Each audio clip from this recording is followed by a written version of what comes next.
I can hear your thoughts. And you're right. This is milk. The very best, most nutritious, healthy dairy milk.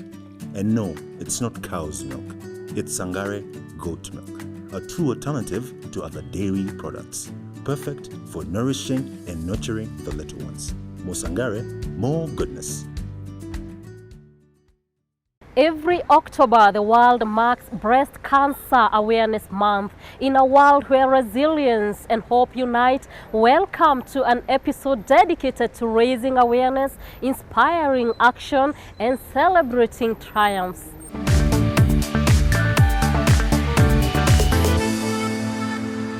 Breast cancer. Almost 1 in 8 women in Africa will suffer from this insidious disease. 1 in 14 die from it. And there is the stigma, as many women have to lose their breasts to the cancer. But there are promising new treatments, and there is a growing number of support groups that can help victims get through the toughest times. Breast cancer, as the name goes, is a cancer that affects the breast, the mammary organ in the human being. And it's one of the commonest cancers, especially in our country. It's 16% of all cancers.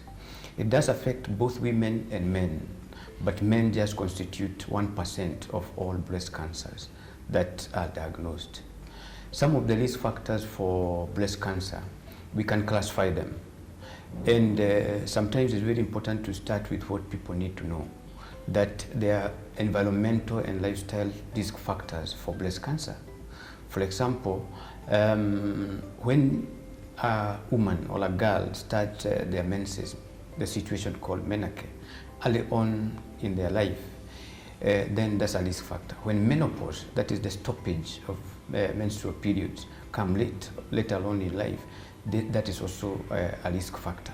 But there are also others. For example, of course, smoking is a risk factor for all cancers, including cancer of the breast. Excessive alcohol intake is also a risk factor. Being overweight is also a risk factor for cancers.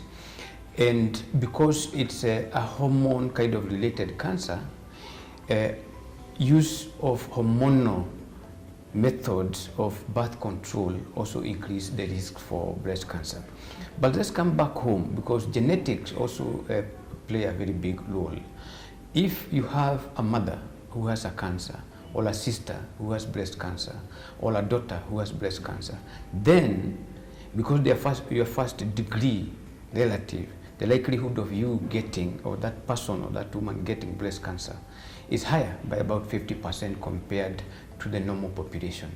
Interestingly, it's also very critical to realize that if you have a first degree relative who is a male who get breast cancer, then your chances, or the chances of this woman getting breast cancer, is also high. Okay. Through a personal narrative, expert insights, and uplifting moments, we aim to shed light on the impact of cancer on patients, families, and communities, while empowering you to take action against this relentless disease. My journey with cancer has not been easy. Initially, when I felt the lump, the doctor recommended a mammogram. I went for the mammogram. The very first radiologist who did the mammogram said that it was not anything of concern. So I went back and settled. So during the 2017 elections, it's when during that push and pull of the election, I believe nilifinywa kwa matiti, so it became painful. So I still went back to the hospital. But the good thing about it, when I went back to the hospital, the ultrasound machine was not working. So I was referred to another ultrasound in Kitengela. So when I did the ultrasound, the radiologist told me that that lump is suspicious. So he told me that it is basic for me to follow up on the treatment of it. So he advised me to go back to the doctor who had seen me initially. So I went back. When I went back, he told me it is suspicious for breast cancer. So he advised me to do a biopsy. Yes. But organizations such as the Kele Health Association can offer a place to go to when the going gets tough. So my name is Brenda Kithaka with Kele Health Association. We work with cancer patients, survivors and caregivers in equipping them to be able to use their lived experiences so that they become agents of change in the community. I know that sounds like quite a mouthful, so I'll break it down for you. Please. Kele is set on the premise that there is life beyond a cancer diagnosis. Often when people hear the name cancer or the word cancer, there is often fear, there is stigma that goes with it. There is the fear of what will happen to me after this. And we recognized a gap in that many people, whenever we hear about cancer, we hear about cancer diagnosis, we hear about cancer death, but we don't get to hear much about the people who are living and thriving through cancer. So Kele bridges that gap because we recognize that the people who have gone through cancer have an experience of the healthcare system. They also have a lived experience of what living with cancer is about. They also have an experience of what they've experienced all the way on the pathway to finding treatment and on the pathway to getting back into the community. So with Kele, we work together with the cancer patients, the survivors and their caregivers to be able to say, how can we package the stories around survivorship? How can we equip survivors to go back to the community and say, I may have gotten cancer, this is my story, but it not need be yours. Yes. You can get screened, you can get treated, you can get better, and that way we empower patients and survivors to be agents of change. Initially I was in denial because where I come from both families, where my dad comes from where my mother comes from. In fact, in essence, mi sikuwa nishawahi kaa na mtu mwenye ako cancer ama nikasikia anybody in our family mwenye ashakuwa na cancer. So in the initial stages I was in denial. I was very sure that I could not have breast cancer. We'll go to the most basic staging tool that is used for people to understand. So there is a stage 1 to stage 4. So stage 1 is when the cancer is in situ, meaning it's localized within that cellular composition within the breast. Then when it goes to stage 2, then it's moved from where it started to allow the breast itself. Then stage 3 is moved from the breast to the lymph nodes, because every part of the body contains a lymph node. And stage 4 is moved from breast to another organ. For example, from the breast to the lungs, from the breast to the liver, from the breast to the bones, from one breast to another one, because these are two totally different organs from the breast to the brain. That will be stage 4. More a time, the cancer starts and does not give you signs or symptoms. It has no symptoms. So when you have no symptoms, then it is very important to go and see your doctors for screening at a certain age, because it will start subtly, something you might ignore. For example, it could start with just a very small swelling that you might not be able even to feel without actively looking for it. And that's why we say you have to self-breast examine yourself. Then it can also start with the production from the breast. You are not breastfeeding, but your breast is producing milk, or it has some secretions. You need to ask yourself why that is happening. Whether it is milky, whether it is clear, and if it is bloody, you need to walk straight to the doctor at that point. So these are some of the starting points. Any production from the breast that is not associated with your psychophysiology, then it's a clear sign that you need to go and see your doctor. And I was just saying it could be clear, it could be milky, it could be bloody, or it might be yellowish in color, for example. So it's an indication that you need to go see your doctor for examination and all that. Signs. Those are the most common signs, but also when we say that you examine yourself, the breast, it's not just palpate and touch and feel. It's also seeing and looking in front of a mirror. If there's a change in the size or difference in size, there's a change in color, there's a difference in the nipples, or any change that you might notice, or any difference between the two breasts, don't say it's normal. So if one is bigger than the other, is that what you mean? Yeah, one is bigger than the other. Okay. One nipple has retracted and the other one is clearly out. Okay. Or the skin color has changed. The skin is puckered and the other one is smooth. Then that is a telltale sign that you need to go and see the doctor. Okay. You know, with cancer, some of the people go through life-changing experiences. Yes, For example, when somebody gets a mastectomy and therefore their breast is removed so that we can preserve the person and the disease is removed.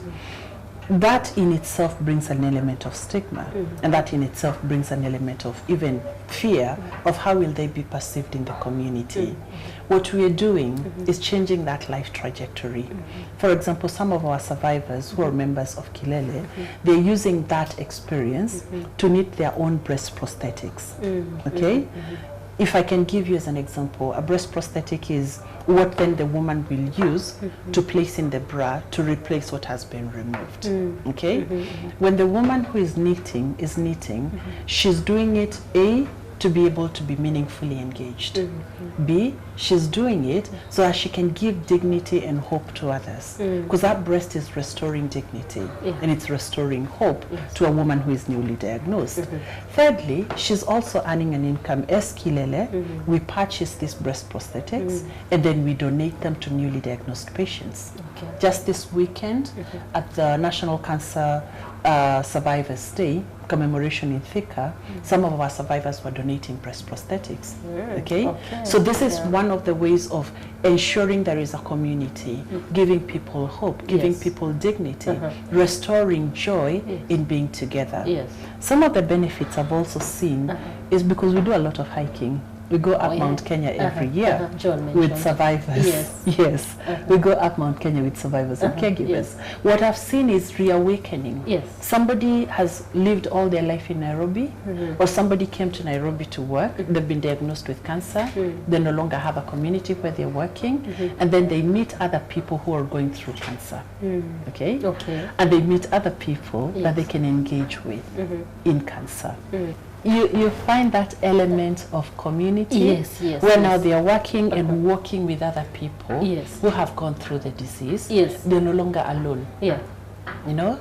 They are sharing experiences. When you hear somebody say, I also went through that, like hair loss after treatment with cancer. I went through that, but my hair grew back. You know, somebody who is newly diagnosed will also see, there is hope, my hair will grow back. I went through that, and I'm still working. It becomes, after this disease phase, there will be life beyond that. There will be life beyond that. There is acceptance. I am happy with my knitted breast prosthetic. I still feel wholesome and as a woman and valuable and worthy. So it becomes a community that is encouraging each other, and for us all we are doing is being a catalyst in building that value and building that oneness and providing a place where they can network and work together. And lastly, we provide opportunities for people to learn. As a support group. What kind of opportunities? One, learning from each other through their experiences so that somebody feels we are not alone. But secondly, we are deliberate about getting opportunities for our survivors to learn. For example, this week, we have a team that's learning, sponsored by Amani Counseling Center. We sought the opportunity. They have an opportunity to learn to be trauma counselors. What that is going to do, within Kilele, we've created the capacity for people who can now continuously offer psychosocial support. But it comes with a certificate. It comes with a certificate. Okay? With that certificate, somebody can go to a hospital facility and say, I am a certified counselor, could you give me a job? You know? So we are equipping them beyond the cancer to view themselves and to see themselves as valuable. And this goes for both cancer survivors and caregivers, because even in caregiving there is a difficulty in reintegrating back into the community. We've done this for both in Kenya and across Africa. So Kilele has opportunities to collaborate with other CBOs in Africa. So currently we are collaborating, supported by an organization called FIND. We are supporting 15 organizations across Africa to build their knowledge on how they can do focus group engagements and focus group discussions as a way of engaging the community. So that's just a tip of what we do. Screening is very, very critical. if we need to be effective and efficient in treating and curing breast cancer, then screening forms the core of doing so. And world over, people are moving, and the healthcare systems are moving to screening rather than waiting until a diagnosis is made. Yes. Yeah? So if you screen, for example, as we say, the early stages, you might not have any symptoms, you might not have a lump, you might not have any swelling, but that screening will be able to say, we have a problem here, let's go on and investigate it further and see whether it is cancerous or not. If it is caught early, then cure is very likely, the cost of treatment is also low, yeah, and the satisfaction from this treatment is also higher. So screening is very, very important. So we say the first screening is very important, and it details when the second one will come. We know there are screening methodologies. Your doctor will start by looking at your breast and examining them, and then there will be investigations, which could be mammogram, for example, could be an ultrasound, depending on the age.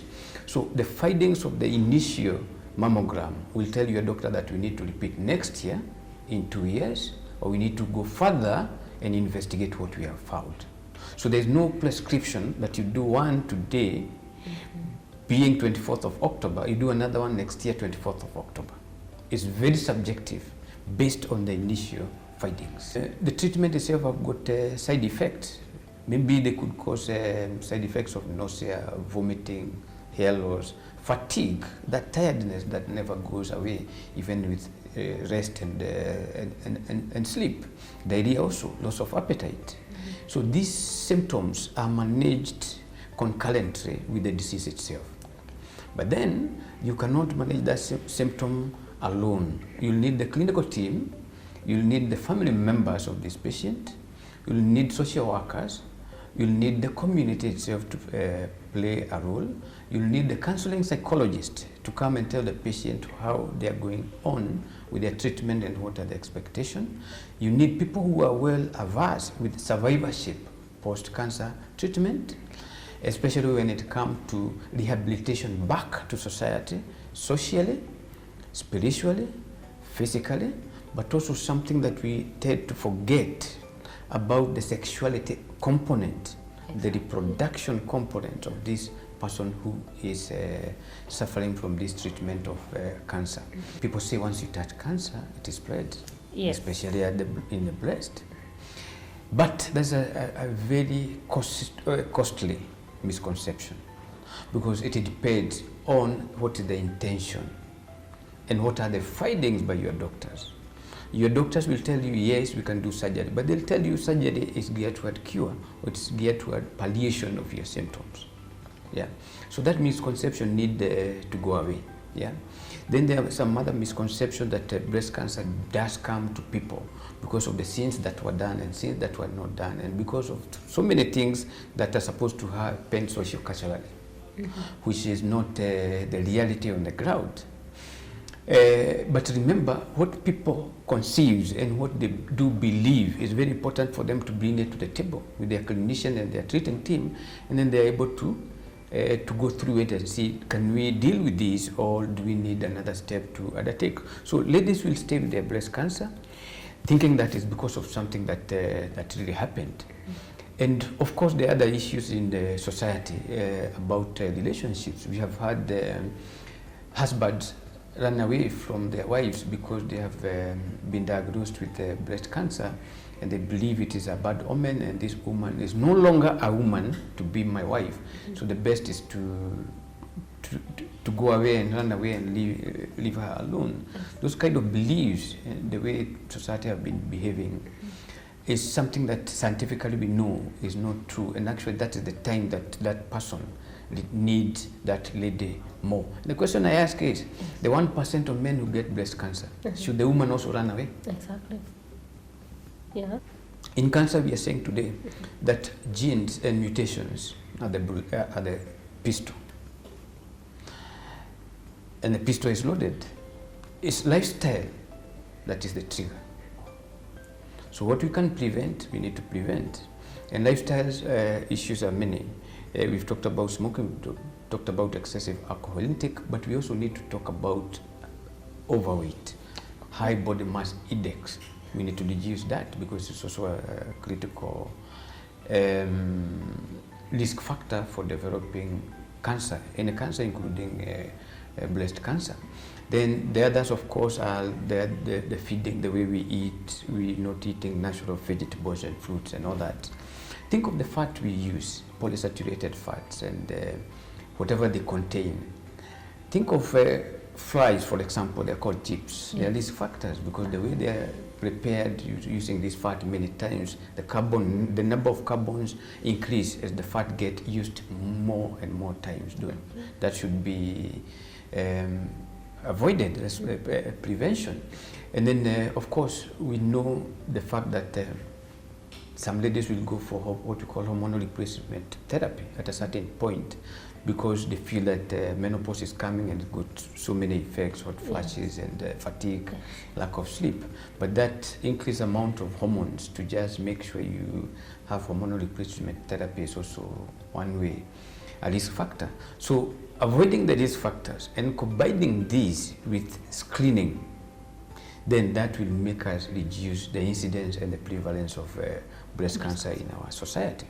For those who are going through treatment, there are so many support groups that you can go to. Listen to others. We are social animals. When you hear that someone has had the breast cancer, they have been treated, they have been cured, they're back to their normalcy, then you get encouraged. So join support groups, that would be my take. And then talk to your doctors. Yeah. And even as you go through this treatment, engage family members. This is where support comes from. Engage your friends, and they'll be able to guide you. We know information about healthcare, about treatment and diseases is very confidential. Yes. But sometimes you always have someone you can talk to. Talk to your doctors, talk to your nurses, talk to your people. They'll be able to assist you. Join support groups, okay? Keep to your schedules. Because when a doctor tells you go for 6 treatments and then re-evaluate using a CT scan or a PET scan or whatever investigation they do, they know why they're saying that. So don't say that because the lump is gone within 4 sessions of chemotherapy or radiotherapy or whatever treatment, then you stop going.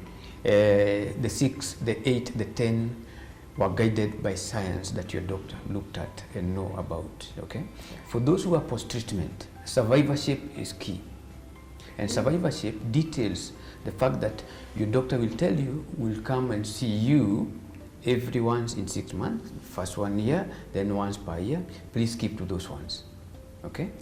And then as you continue, know that survivorship, during that time of post-treatment, the risk factors are still out there. So you need to continue avoiding the risk factors that are associated with development of breast cancer. I hope this episode serves as a beacon of hope, fostering a sense of unity and resilience in the face of adversity. Together, we can raise awareness, create positive change, and support those affected by cancer. Stay tuned to this channel for more insightful stories, informative discussions, and engaging content that will inspire, educate, and empower. Thank you for watching Wellness with Wanjiru. My name is Wanjiru Thuku. Until next time, be well. Goodbye.